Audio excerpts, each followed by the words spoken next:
Friends, బాగున్నారా? మీరంతా బాగుండాలని కోరుకుంటున్నాం. ఈరోజు మన ఛానల్లో కోడిగుడ్లు కూర చేసుకుంటాను. అంటే కోడిగుడ్లు ముందుగానే ఉడకబెట్టుకోవాలి. ఒక 5 గుడ్లు తీసుకొని ముందుగా ఉడకబెట్టి పొక్కు అంతా తీసేసాము. ఇది ముందు స్టవ్ వెలిగించుకోవాలి. కోడిగుడ్ల కూర కోసం ముందుగా స్టవ్ వెలిగించుకొని ఒక బాండ్లు పెట్టుకోవాలి. బాగా వేడైన తర్వాత ఆయిల్ వేసుకోవాలి.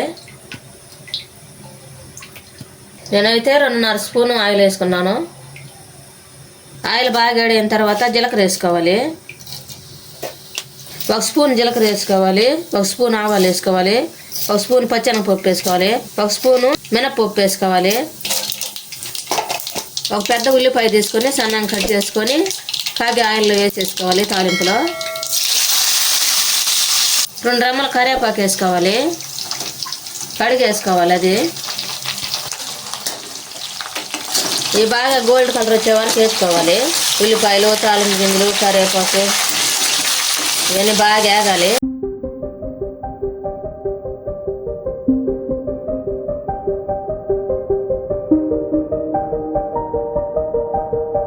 ఈ విధంగా వేగిన తర్వాత 2 స్పూన్లు అల్లం వెల్లుల్లి పేస్ట్ వేసుకోవాలి. మేమైతే మిక్సీలో పట్టేసుకున్నాము.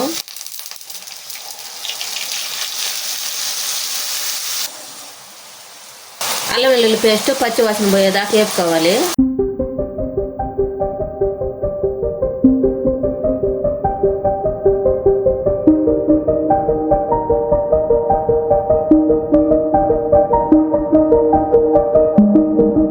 అల్లం వెల్లుల్లి పేస్ట్ బాగా వేగిన తర్వాత టమాటాలు, ఒక పెద్ద టమాటాలు ఒక 5 టమాటాలు తీసుకొని సన్నగా కట్ చేసుకోవాలి. అంటే 1/2 కేజీ టమాటాలు తీసుకోండి.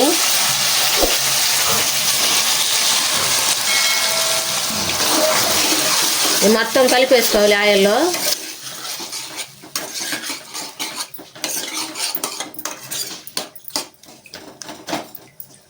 ఒక స్పూను ఉప్పు వేసుకోవాలి. బాగా టమాటాలు మగ్గేదానికి టేస్ట్ తగ్గట్టుగా వేసేసుకోండి. అట్నే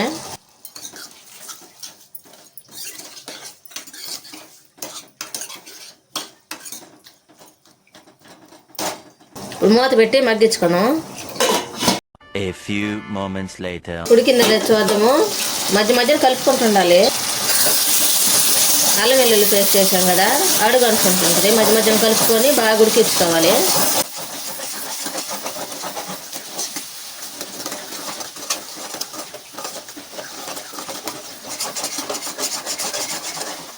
టమాటాలు బాగా ఉడికిన తర్వాత 1 స్పూన్ పసుపు వేసుకోవాలి. 1 స్పూను కారం వేసుకోవాలి.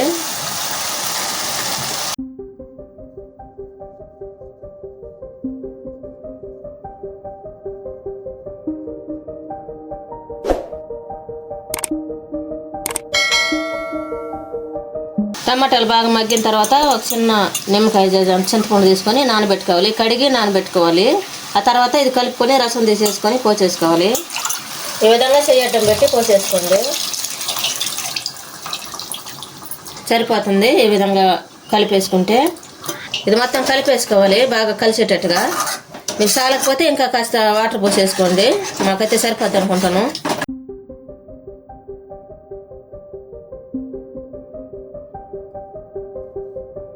ముందుగా మనం ఉడికించుకున్నాం కదా గుడ్లు, అవన్నీ ఘాట్లు పెట్టుకొని దాంట్లో వేసేసుకోవాలి.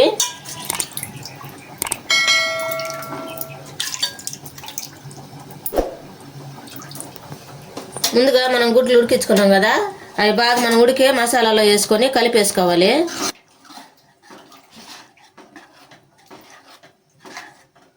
ఇప్పుడు మూత పెట్టుకొని ఒక 2 నిమిషాలు ఉడికించుకోవాలి. 2 నిమిషాలు బాగా మూత పెట్టి మంట హైలో పెట్టుకొని బాగా ఉడికించుకున్న తర్వాత దించేసుకోవాలి.